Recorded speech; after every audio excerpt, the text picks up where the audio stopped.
Hello, you are watching Talking Europe on France 24. Thanks very much for joining us here at the European Parliament in Brussels.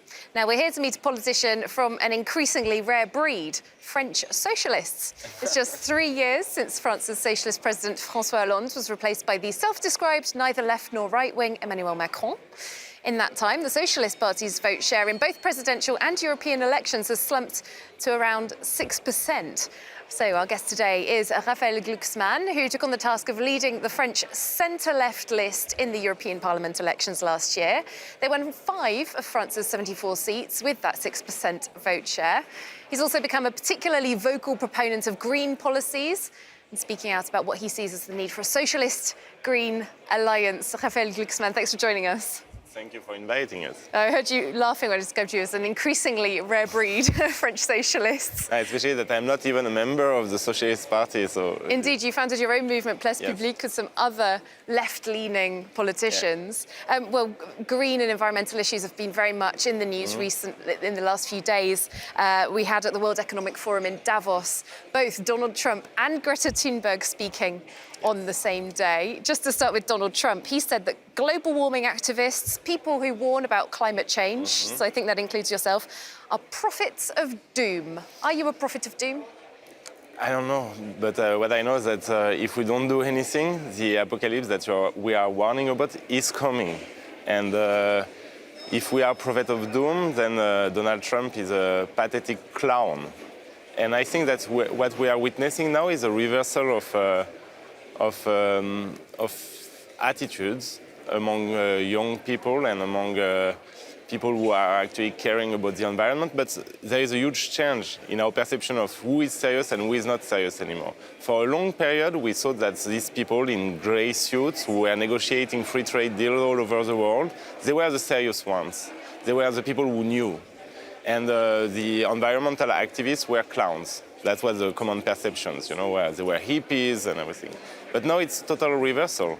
Those who see the catastrophe coming and are still negotiating their free trade, even if they have grey suits, and they are the clowns of today, and the very dangerous clowns. And the chief of all these clowns is for sure Donald Trump.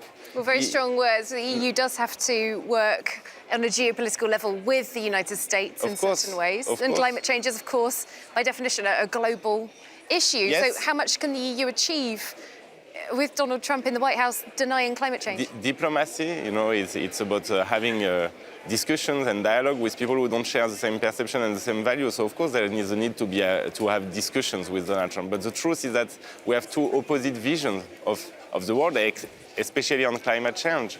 And these governments, you know, who are still supporting fossil industries, who are denying climate change, who are refusing ecological transformation, at the end of the day, they are criminals. That's a very strong word, but that's the truth.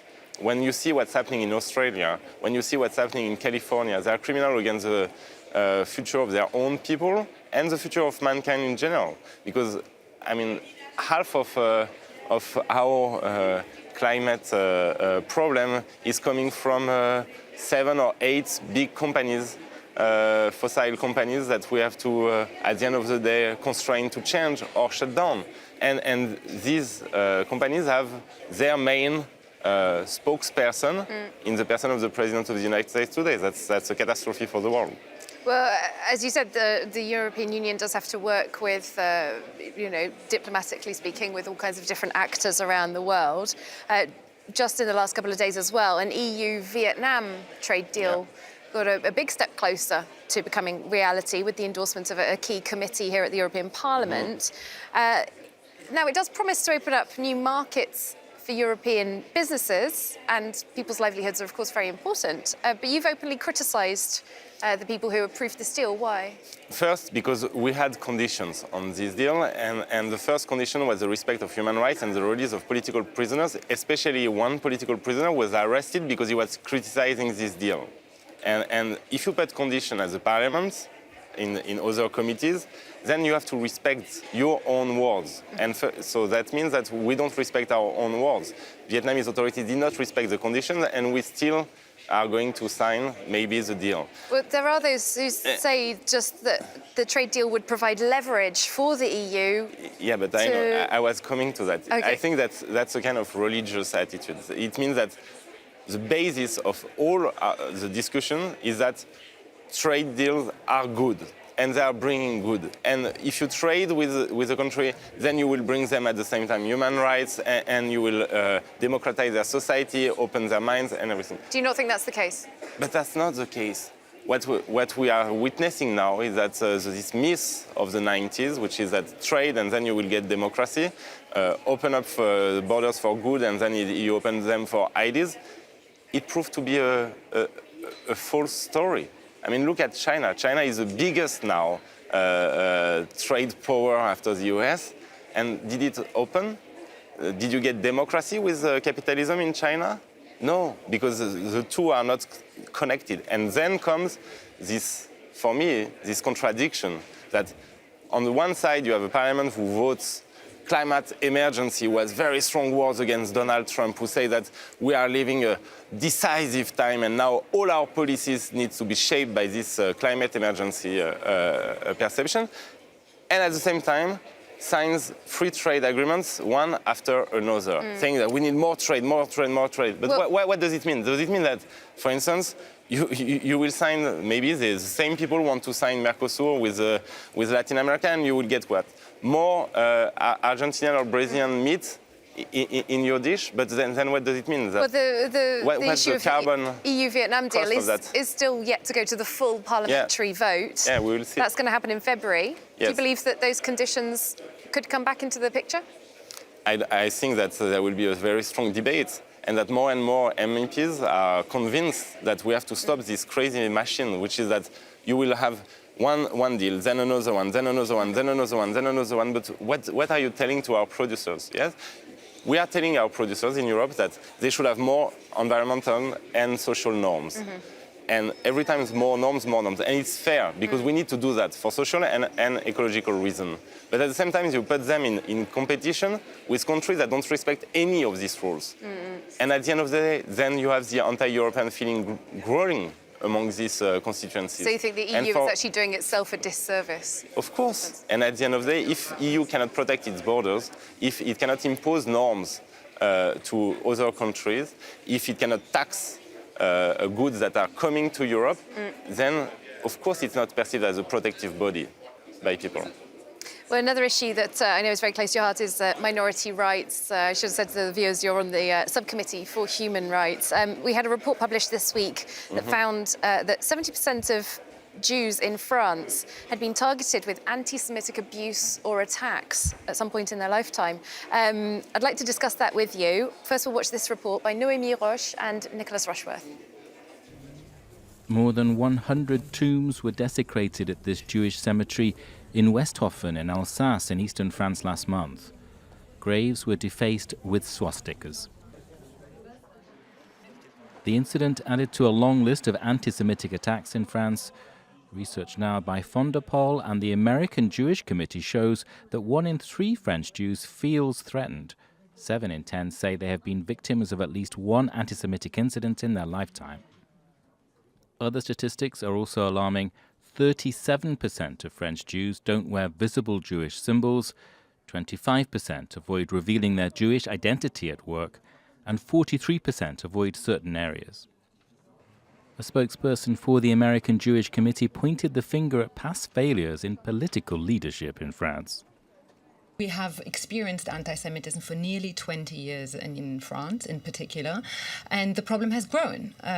We have, when the problem first appeared, political leaders didn't really respond appropriately with these sufficient measures. And just as with a cancer, the tumor ends up growing. Young French Jews are especially worried. Community leaders say hate expressed on social media is part of the problem. It's not just social media. There's a structural anti-Semitism, but it is relayed and amplified online, that's certain. French law punishes anti-Semitic hate speech to up to a year in jail, often though the authors of the hate remain unidentified. Well, there were 541 recorded anti-Semitic acts in France in the year 2018. Raphaël Glucksmann, just last year, some of your election posters for the European election were defaced with anti-Semitic graffiti. France is home to Europe's biggest Jewish population currently, but many of those French Jews are moving to Israel each year, many of them citing these threats for their reason for going. How can these threats and attacks be stopped, and is there a role for the EU? First, tell the truth, it's a disaster. I mean, you have people who are afraid to say they are Jewish in our country, which is a total madness. So the first thing is you should not let any word pass. It means that at the first anti-Semitic insults, there should be a repressive attitude from the authorities. And it's true what they said in the report about social media. I mean, when you open, because people can hide behind anonymous accounts, then you see like apologies of Hitler and a very, very insulting language against the Jews. So perhaps social media is... It broke all the taboos that were there since World War II. Social media, if it is such a big part of the problem, there are freedom of speech And then you need also education. I mean, you need really to make the focus on education. Now we have the 75th anniversary of the freeing of Auschwitz camp, examination camp. Then you need to teach young people what anti-Semitism led Europeans to do against the Jews and to exterminate the Jews. So you need education, you need repressive attitude, more repressive attitude towards anti-Semitism. But do you think that social media rules could be changed, or? I think that you have an issue with anonymous accounts. I mean, it's not only about anti-Semitism, but you have a growing hatred also against Arabic people, against black people, against LGBTI community. And because people feel free, and the problem you have is that it starts on Twitter, but then when they get used to be free to express their hatred, it comes to the streets. And this is super dangerous. I mean, it's not true that a society can live in absolute freedom. You have taboos in societies, and that's what makes people stick together. And we need to find a way to regulate it, of course, without killing the freedom that people enjoy in the social medias. But otherwise, we won't be able to preserve our countries from turning more and more violent. Another human rights issue that you've recently spoken out about, you talked about inaction in Syria, particularly Idlib. Now, here in the EU, foreign policy decisions are made unanimously. Yeah. So that means that one country can veto even a declaration. And there's also no EU army or major defence cooperation yet. So what do you want Europe to do? I mean, honestly, I'm a bit, like everybody, a bit depressed because I don't want anything from Europe, from this Europe anymore. I know that they won't do anything because they are not able to do anything. Because EU does not exist, in fact, at a foreign policy and security level. I mean, we are all a bunch of hypocrites, if we are true. We have demonstrations in our streets, US go home, but at the same time, we don't even give ourselves the means and the tools to be autonomous, to make a decision by ourselves. Well, for example, when I spoke to Josep Borrell, who's the new High Representative for the EU, he seems to be favourable to changing those voting rules on foreign policy decisions. For sure, and he is right, and I will support that, but we need to do it urgently, and we need to have a common European defence. Otherwise, all of our words are just cynical. I mean, it's good to go to the street and say Donald Trump is a terrible, horrible person, but then what do you do about yourself? I mean, who are we? What's our weight? Of course, we can issue, I mean, I do that all the time, like pro-human rights statements. But in fact, if you don't give yourself the means to have a weight in this and a say in this world, then you are an hypocrite. So now, what we have seen is that we need urgently to develop European defense and foreign policy capacities and our strategic autonomy. But we need, in order to do it, we need to overcome this nationalist attitude inside Europe. And that's my biggest fear. You know, Donald Trump could be a chance, in a way, for Europe, because it will oblige us to stop being a teenager, depending on Uncle Sam, and start to become adults. But can we do that? That's a big question for our mandate. Can we be adults? And step out from that. But that's an open question. It is a historic alliance that served Europe well, though. Of course, and at the same time, I'm not anti-Atlantist and anti-American. But what I'm saying is that we need to be able to decide by ourselves. What we have seen now is that in the White House, you won't have always somebody who actually cares about your opinion if you are a European, no? And so it means that even if you want to be listened to by Americans, you need to be strong yourself. One very last question. We'll almost just got about 10 seconds for this, but I talked in my intro about how you've talked about Greens and Socialists coming together. In a sentence, if you can, do you believe that those historic divides between Socialists and Greens will disappear, that Socialists and Greens, at least in France, might join together for, say, the next presidential election? But that's my strong hope, and I'm sure that it will happen. Would you stand as the candidate? No, not me. I mean, it's my first mandate. I'm not a career politician. It's my first mandate. I want to be a European parliamentarian. And I'm sure we can find somebody who will do it very well. OK, we'll have to leave it there. Unfortunately, we have run out of time. But Raphaël Glucksmann, thank you very much for being on. Thank you. Thank you very much. Thanks to you for being with us as well. Hope to see you soon here on France 24.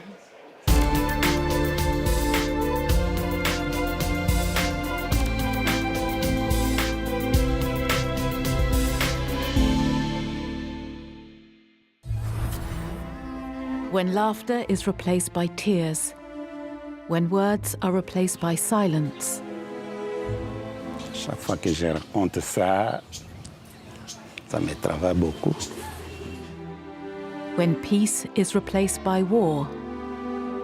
Il y a eu des obus qui passaient partout. People are demanding justice. Les faits de guerre ont été amnistiés et c'est un argument de droit qui est imparable. On ne parle pas de génocide comme si nous avions droit à la mort et pourtant nous aussi on doit vivre. Reporters Plus examines the wars that destroyed the Congo between 1996 and 2003 on France 24 and France24.com.